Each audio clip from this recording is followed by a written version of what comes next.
finally, just so you don't feel like you're an island unto yourself, there are plenty of resources out there to help you manage wildlife damage. And starting off with the United States Department of Agriculture, USDA, WS is Wildlife Services. We have a Wildlife Services office here in Wisconsin.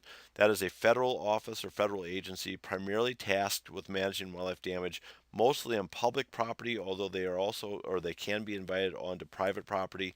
And most of the time, Wildlife Services, what they would do in Wisconsin is up in the north, they will help to live trap and relocate problem black bears. But that is an option for you, and they are a great source of technical information.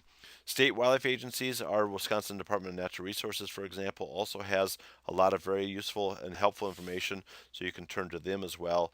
Cooperative Extension Services, of which I work for the University of Wisconsin Extension, we offer free, objective-based or research-based information and would gladly help you.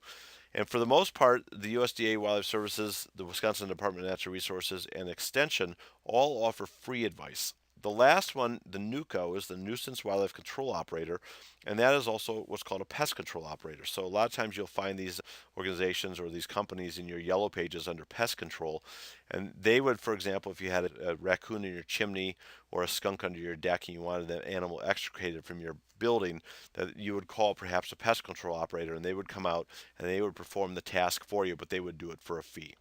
And finally, there's a bunch of resources you might be interested in looking at. One is both the Bird Track and Mammal Track and Sign books by Mark Elbrock. And here's an example of the Mammal Track and Sign book right there. As I mentioned in one of the first slides, it's very, very important that you identify the animal causing the problem. And a lot of times you don't actually see the animal, but instead you see signs of the animal. So it could be tracks or scat or holes in the yard or holes in your tree or something like that. Well, these two books by Mark Elbrock have a bunch of pictures in them. They're loaded with other very, very good information to help you define the signs that you might see and identify correctly the animal that's leaving that sign.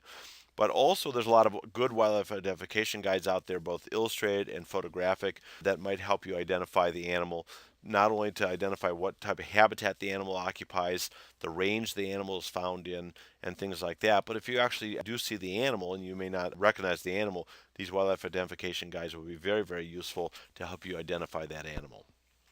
And finally, there's some very, very good websites out there. The top one is wildlifedamage.uwex.edu. And at this website, this is a collaboration between the University of Wisconsin Extension, Wisconsin Department of Natural Resources, and the United States Department of Agriculture and Wildlife Services. And these three organizations have gotten together to develop this website that provides species-specific fact sheets. So if you're struggling with a species and you want to understand all the available options to manage that species or how to identify the damage caused by that species, this top website would be very useful to you.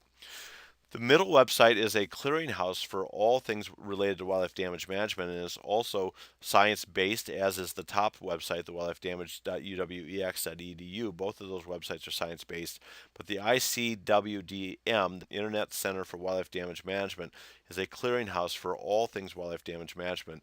And not only do they have species-specific fact sheets on there, but they also have resources about how to find supplies for wildlife damage management and things like that. So that's also a very, very good website to have. And finally, the dnr.state.wi.us website is to our Wisconsin Department of Natural Resources, and they also have very, very good resources on there. But most importantly, the DNR website will help you understand the laws and regulations that govern what you can and cannot do relative to wildlife damage management.